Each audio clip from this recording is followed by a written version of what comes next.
Welcome to wings good everyone, welcome back. और उम्मीद है कि संडे का दिन आपको रेस्ट मिल गया होगा रिवीजन के लिए। संडेज को साइकोलॉजिकली इंसान सोचता है कि संडे के दिन रेस्ट करना चाहिए और संडे के दिन इंसान इंतजार कर रहा होता है पूरे हफ्ता।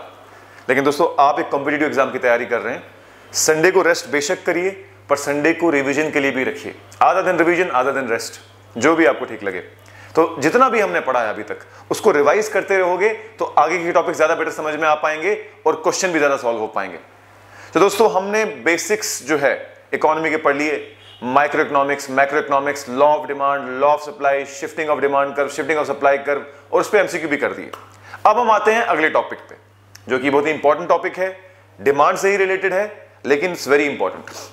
That is elasticity of demand. Elasticity of demand, elasticity of demand का मतलब यह है कि with respect to certain changes in price and income और the prices of another product, क्या चेंजेस आएंगी किसी भी चीज की डिमांड में। फॉर एग्जांपल, मैं कहूं कि ये बात तो हमको पता है लॉ ऑफ डिमांड के हिसाब से कि किसी भी चीज की, मान लो इस पेन की प्राइस जो है, अगर मैं बढ़ा दूं तो इसकी डिमांड कम हो जाएगी और अगर मैं घटा दूं तो इसकी डिमांड बढ़ जाएगी। बात सही है, लेकिन कितने परसेंट चेंज इन प्राइस से कितना परसेंट चेंज इन डिमांड होगा।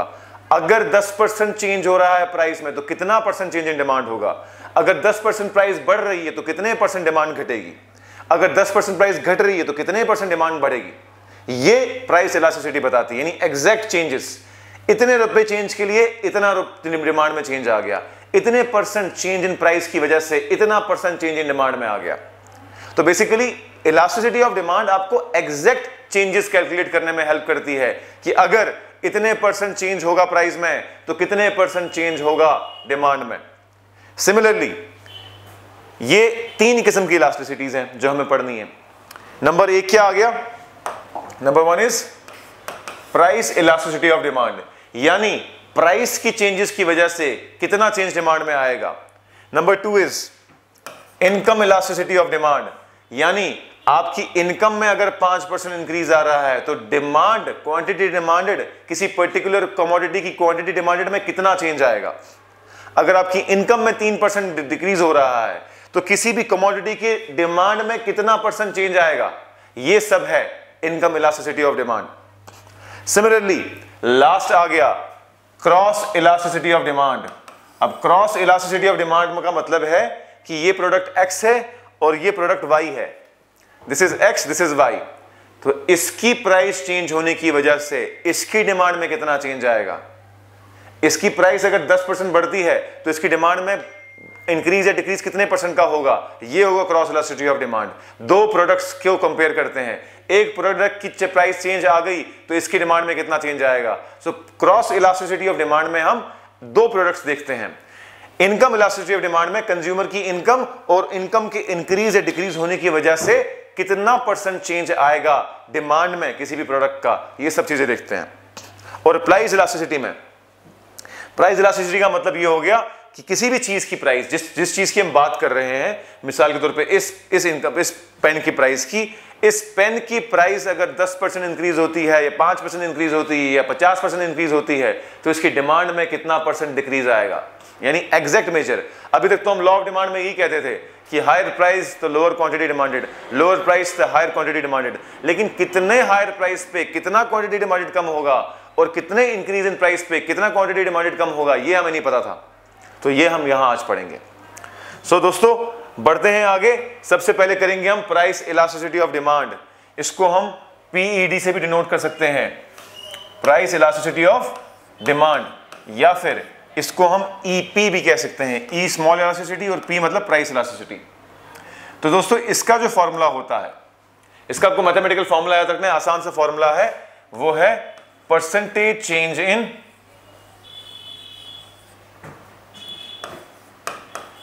Quantity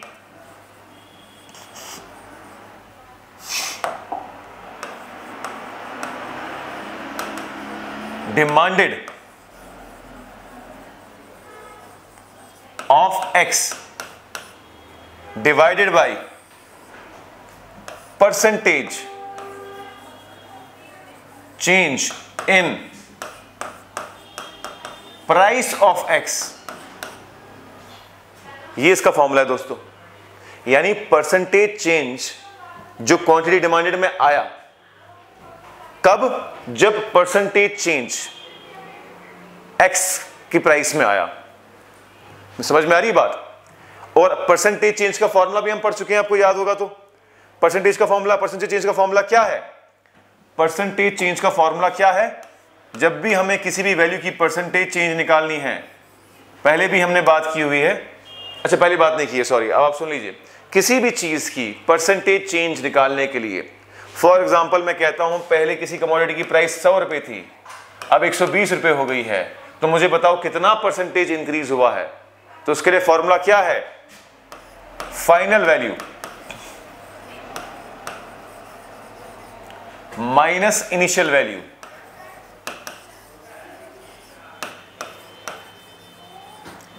divided by initial value.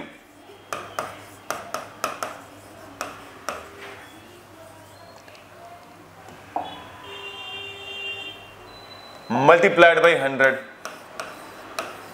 ये आएगा percentage change in any value. कि भाई कोई भी चीज आपकी प्राइस में पहले 10 रुपए थी, फिर 50 रुपए हो गई, या इनकम आपकी 10,000 रुपए थी, फिर बाद में 2,000 हो गई, आपकी इनकम पहले 10,000 थी, फिर 50,000 हो गई। तो जब भी आपको किसी भी दो वैल्यू के बीच में निकालना है कि इस वैल्यू और इस वैल्यू में कितना परसेंटेज इंक्रीज या डिक्रीज है, तो आपका फॉर्मूला क्या है? Final value minus initial value divided by initial value multiplied by 100। अब यहां फाइनल वैल्यू क्या है? ये थी इनिशियल वैल्यू और ये थी फाइनल वैल्यू। तो फाइनल वैल्यू क्या है? 120। इनिशियल वैल्यू क्या थी? 100। इनिशियल वैल्यू क्या थी? डिवाइडेड बाय 100 और मल्टीप्लाइड बाय 100। तो 100 और 100 कैंसिल हो जाएगा, सामने क्या निकल के आएगा? 20। तो 20% इंक्रीज हुआ आपकी प्राइस में। इस तरीके से कैलकुलेट किया जाता है। तो इस फॉर्मूले को दोबारा देख लो, क्या है?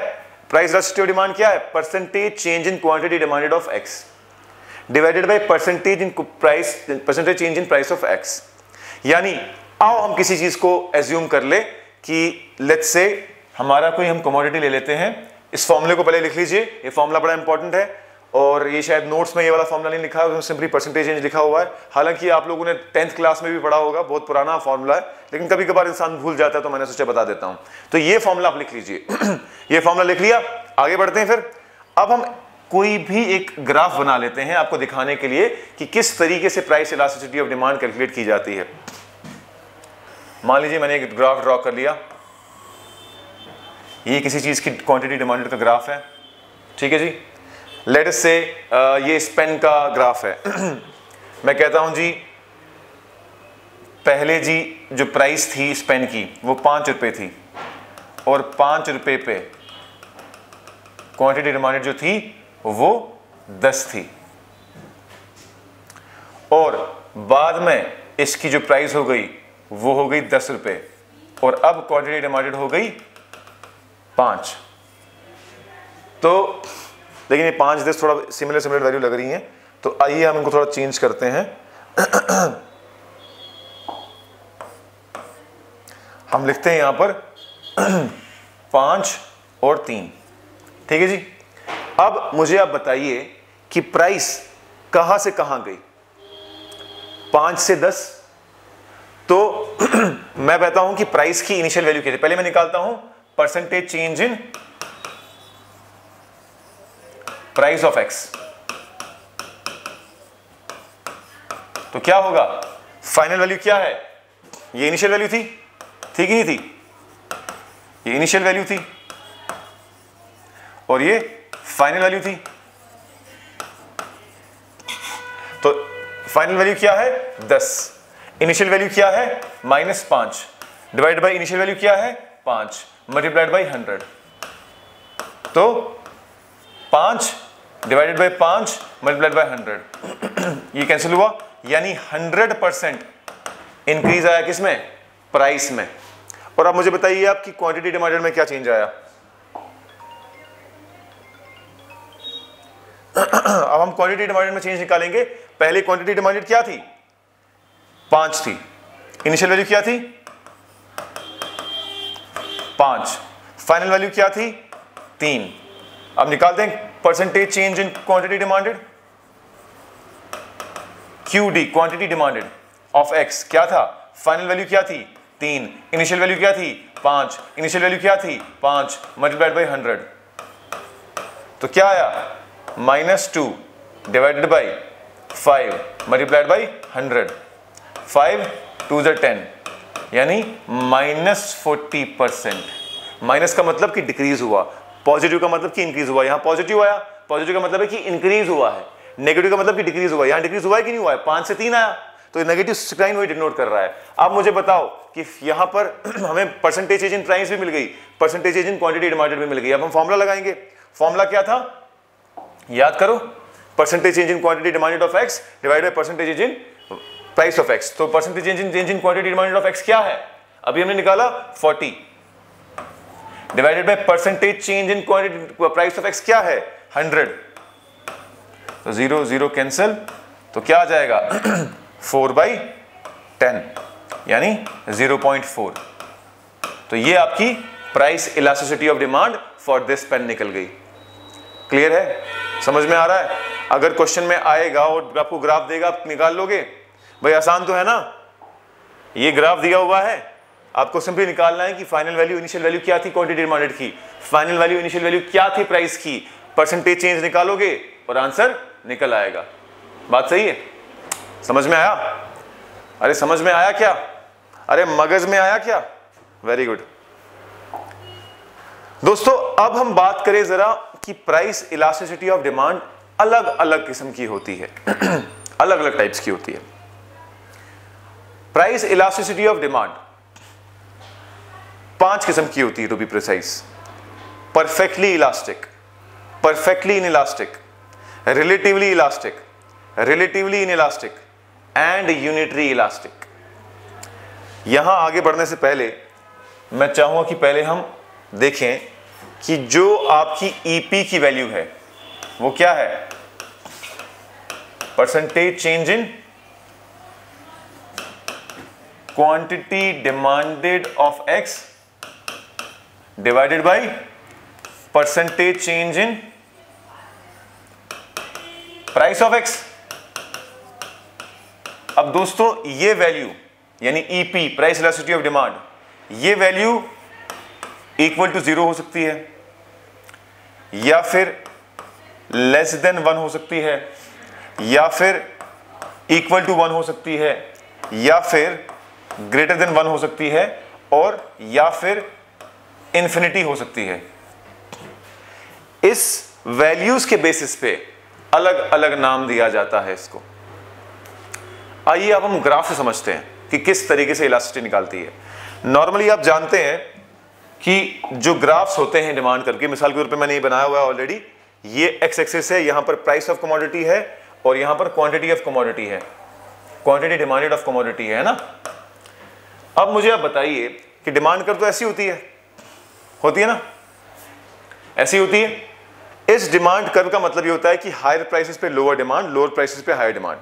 लेकिन दोस्तों कई चीजें ऐसी हो सकती हैं जिसमें कितना भी प्राइस बढ़ा दो क्वांटिटी डिमांडेड में कोई चेंज नहीं आएगा। कितना भी प्राइस बढ़ा दो क्वांटिटी डिमांडेड चेंज नहीं होगी। यानी अगर मैं फॉर्मूले को देखूं, ये फॉर्मूले को, प्राइस को कितना बढ़ाओ कितना घटाओ क्वांटिटी डिमांडेड चेंज नहीं होगी। हालांकि रियल लाइफ में इसकी कोई एग्जांपल एग्जिस्ट नहीं करती, लेकिन जब हम टाइप्स ऑफ मार्केट पढ़ेंगे आने वाले टाइम में, टाइप्स ऑफ मार्केट 4 किस्म के होते हैं। Perfect competition market, monopoly market, monopolistic market और ओलिगोपोली मार्केट। तो परफेक्ट कंपटीशन मार्केट की जब हम बात करते हैं तो वहां पर यह मतलब होता है कि there are large number of sellers, large number of buyers and there is no product differentiation. दोस्तों ऐसे मार्केट की अगर एग्जांपल ली जाए तो ऐसी चीजें आपको देखने को मिल जाएंगी जिसकी कितनी भी प्राइस बढ़ जाए आप उसको जरूर खरीदेंगे। फॉर एग्जांपल वाटर की बात कर लो, वाटर का अगर कल को प्राइस चार्ज करने जाना लगे तो वाटर का प्राइस कितना भी बढ़ाए आप कुछ भी करके उसको खरीदेंगे जरूर। बात सही है ना। तो ऐसी सब चीजें जिनके लिए प्राइस कितनी भी बढ़ जाए क्वांटिटी डिमांडेड चेंज नहीं होगी, उसके लिए जो ग्राफ बनता है वो कैसा बनता है, वो बनता है ऐसा, straight line parallel to y axis, parallel to price here. अब देखो जितनी भी प्राइस बढ़ा लो क्वांटिटी डिमांडेड सेम रह रही है, क्वांटिटी डिमांडेड सेम रह रही है। इसका मतलब क्या है, इसके लिए जो इलास्टिसिटी है दैट इज जीरो। क्यों है जीरो? क्योंकि देखो percentage change in quantity demanded क्या है, जीरो है। क्यों? इनिशियल वैल्यू और फाइनेंशियल वैल्यू सेम है। अगर मैं मानता हूं 10 है तो भाई हर प्राइस के लिए तो 10 ही रह रहा है।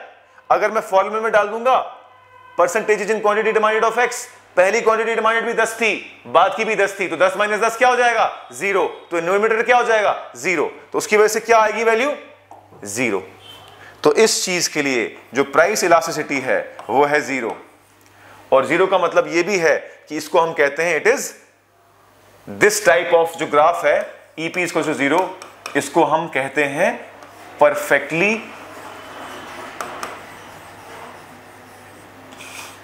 इनइलास्टिक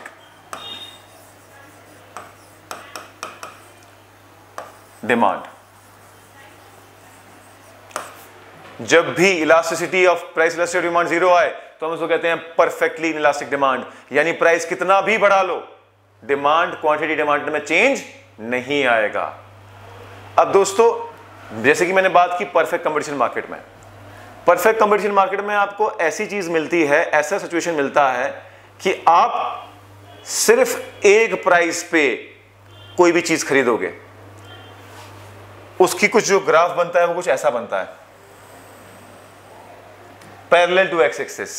यानी एक प्राइस कोई है P1,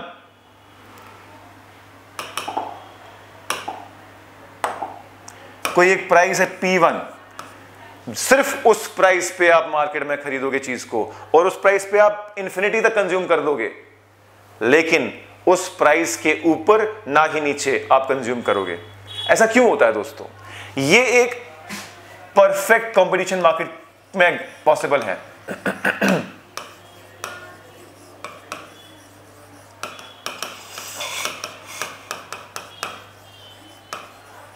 परफेक्ट कंपटीशन मार्केट में ये पॉसिबल है। क्यों? क्योंकि एक परफेक्ट कंपटीशन मार्केट में ये एजम्पशन होती है कि हर इंसान सेम प्रोडक्ट बेच रहा है, same taste, same colour, same quantity, हर चीज सेम है। आप इमेजिन करो अगर अभी हमको इस मार्केट को परफेक्ट कंपटीशन मार्केट में कन्वर्ट करना है तो there will be no product differentiation. For example अगर आप कोल्ड ड्रिंक खरीदने जाते हो तो हर किसी दुकानदार के पास एग्जैक्टली एक ही ब्रांड की कोल्ड ड्रिंक है, एक ही किस्म की कोल्ड ड्रिंक है और किसी भी कोल्ड ड्रिंक में कोई फर्क नहीं है, ना ही क्वांटिटी में, ना ही टेस्ट में, ना ही प्राइस में और ना ही कलर में, किसी भी चीज में चेंज नहीं है। अगर हर इंसान एक ही चीज बेच रहा है तो ऑब्वियस सी बात है कि उस चीज का प्राइस सेम ही होगा, कोई चेंज नहीं होगा। और अगर एक इंसान भी उस चीज की प्राइस में 1 रुपए भी बढ़ाता है तो आप उसे कुछ नहीं खरीदोगे, आप बोलोगे यार हजारों लोग बेचने वाले हैं, हम उनसे खरीद लेंगे। तो परफेक्ट कंपटीशन मार्केट में ये एजम्पशन है कि हर इंसान हर एक ही चीज बेच रहा है और एक चीज में क्वालिटी में कोई डिफरेंस नहीं, क्वांटिटी में कोई डिफरेंस नहीं, कलर में कोई डिफरेंस नहीं, टेस्ट में कोई डिफरेंस नहीं। उस सिचुएशन में कोई भी चीज की डिमांड सिर्फ एक प्राइस पे होगी और आप उसको कंज्यूम करते जाओगे और उस प्राइस से ना तो ऊपर ना तो नीचे आप खरीदोगे। और इस केस में जो इलास्टिसिटी ऑफ डिमांड आती है वो होती है इन्फिनिटी। क्या आती है? इन्फिनिटी आती है। कैसे? क्योंकि एक प्राइस पे आप इन्फिनिटी कंज्यूम करने के लिए तैयार हो।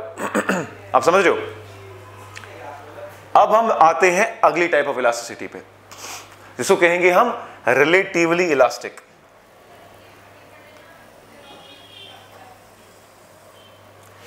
इस केस में क्या होगा देखिए, मैं दो प्राइसेस अज्यूम कर लेता हूं।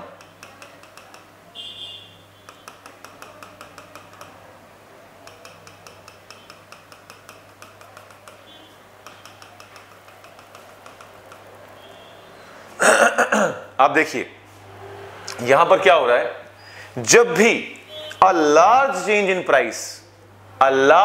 In price causes a small change, comparatively a small change in the quantity demanded, we say that the price elasticity is relatively inelastic। यानी इस केस में जो परसेंटेज चेंज इन प्राइस होगा that will always be less than the percentage change in quantity demanded। क्या इस case में percentage change in price will always be less than quantity demanded। यानी जो हमने फॉर्मूला किया, ये वाला फॉर्मूला, इसमें ये जो न्यूमरेटर है ये हमेशा इससे ग्रेटर होगा। और अगर ये मैं इसको मान लूं a बाई बी, अगर b a से ग्रेटर है तो ये जो वैल्यू आएगी ये हमेशा लेस देन 1 आएगी। भाई अगर b a से ग्रेटर है तो ये वैल्यू 1 लेस देन 1 आएगी ना, यानी अगर जो डिनोमिनेटर है वो बड़ा है, जो न्यूमिनेटर है वो छोटा है, तो लेस देन 1 हो जाएगा। तो इसका मतलब क्या हो जाएगा कि जो ये इसका मतलब ये है कि a bigger change in price will cause a comparatively smaller change in quantity demanded. This is called as relatively inelastic.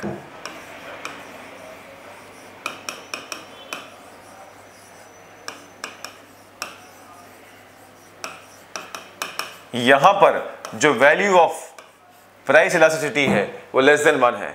यहां पर क्या था, इक्वल्स टू 0 था, यहां पर क्या था, इक्वल टू इन्फिनिटी था, और यहां पर क्या है, EP इज लेस देन 1। तो जिस प्रोडक्ट के लिए भी अ larger change in price quantity demanded a larger change in price causes a comparatively smaller change in quantity demanded, it will be called as relatively inelastic.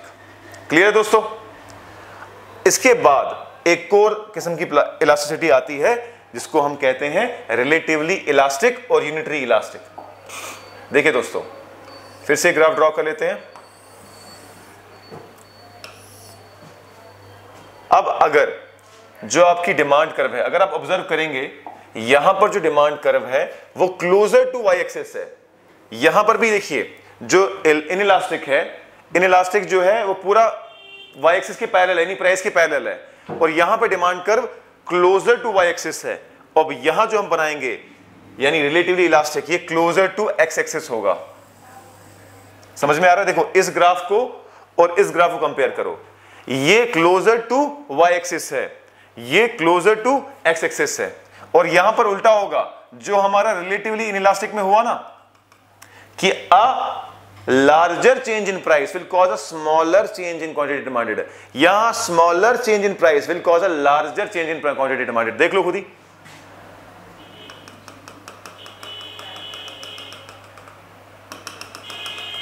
इतना सा price change हुआ, इतना सा प्राइस चेंज हुआ और क्वांटिटी डिमांडेड इतनी change हो गई। यानी जो फॉर्मूला है प्राइस इलास्टिसिटी ऑफ डिमांड का कि percentage change in quantity demanded divided by percentage change in price, ये क्या होगा, ये जो टर्म है हल्की सी चेंज भी प्राइस में आएगी तो यहां लार्जर चेंज आएगी, यानी क्वांटिटी डिमांडेड में जो चेंज आएगा that will be greater than price change, यानी इस केस में EP क्या होगा, ग्रेटर देन 1। तो a smaller change in price will cause a larger change in quantity demanded. This will be called as relatively elastic और EP is greater than 1। किसी भी product के लिए जब हल्की सी चेंज भी प्राइस में larger change in quantity demanded कर दे तो किसमें क्या होगा, इसको कहेंगे हम रिलेटिवली इलास्टिक। और ऐसा किसके केस में होता है, जिस प्रोडक्ट के सब्स्टिट्यूट ज्यादा हैं, उस प्रोडक्ट में अगर हल्का सा भी चेंज आ गया प्राइस में तो आपको मारो गोली यार, हम कोई और प्रोडक्ट कंज्यूम करेंगे। तो a small change in price will cause a large change in quantity demanded. बात सही है? तो आगे हम इस पे क्वेश्चन भी करेंगे और क्लैरिटी आएगी।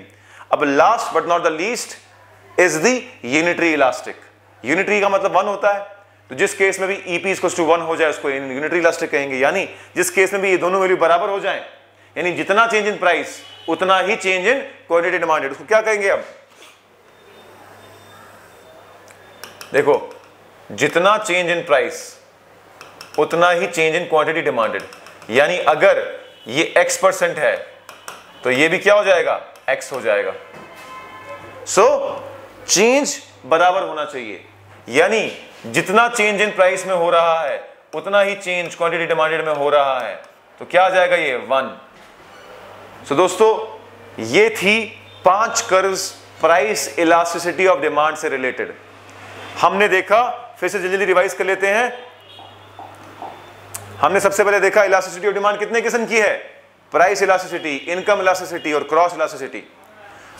हमने कहा कि प्राइस इलास्टिसिटी का मतलब होता है कि इतने % प्राइस चेंज करेंगे तो कितना % चेंज इन डिमांड में आएगा।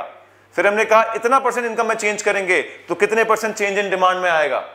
और फिर हमने कहा क्रॉस इलास्टिसिटी में कि x और y दो प्रोडक्ट है, इसकी प्राइस चेंज करूंगा तो इसकी डिमांड में कितना चेंज आएगा।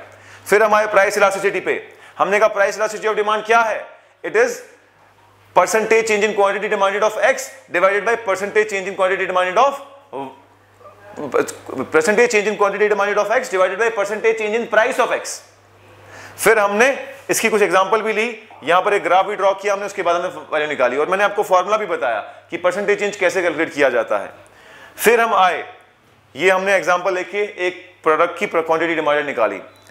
फिर नेक्स्ट में हम आए और हमने बात की कि price elasticity of demand greater than 1, less than 1, equal to 1 and equal to 0 भी हो सकती है, इक्वल टू इंफिनिटी भी हो सकती है। अब देखो ये हमने 5 किस्म की। उस केस में, जिस केस में जितना भी प्राइस चेंज कर लो क्वांटिटी डिमांडेड में कोई चेंज ना आए, उसको हम बोलेंगे परफेक्टली इनइलास्टिक डिमांड। उस केस में, जिस केस में कितना भी क्वांटिटी डिमांड कंज्यूम कर लो लेकिन प्राइस में कोई चेंज नहीं आना चाहिए, you will consume product at only one price. इसको इमेजिन करना मुश्किल होता है, रियल लाइफ एग्जांपल इसकी है ही नहीं कि ऐसी कौन सी चीज है जो हम सिर्फ एक ही प्राइस पे खरीदेंगे, ना 1 रुपया ज्यादा ना 1 रुपया कम। ऐसी कोई भी चीज की एग्जांपल रियल लाइफ में नहीं मिलती है। उसके बाद आ गया आपका रिलेटिवली इनइलास्टिक, यानी a greater change in price will cause a small change in quantity demanded. ये कहेंगे हम किसको, रिलेटिवली इनइलास्टिक। और फाइनली फिर आया हमारे पास 2 लास्ट कर्व जिसमें हमने बोला a small change in price will cause a larger change in quantity demanded. And last but not least unitary elastic, यानी जितना % चेंज इन प्राइस आएगा उतना ही % चेंज इन क्वांटिटी डिमांडेड आएगा। ठीक है दोस्तों, नेक्स्ट लेक्चर में हम इनकम इलास्टिसिटी ऑफ डिमांड पढ़ेंगे और इसी तरीके से हम आगे बढ़ेंगे। उम्मीद है कि आपको लेक्चर समझ में आया होगा। Thank you so much.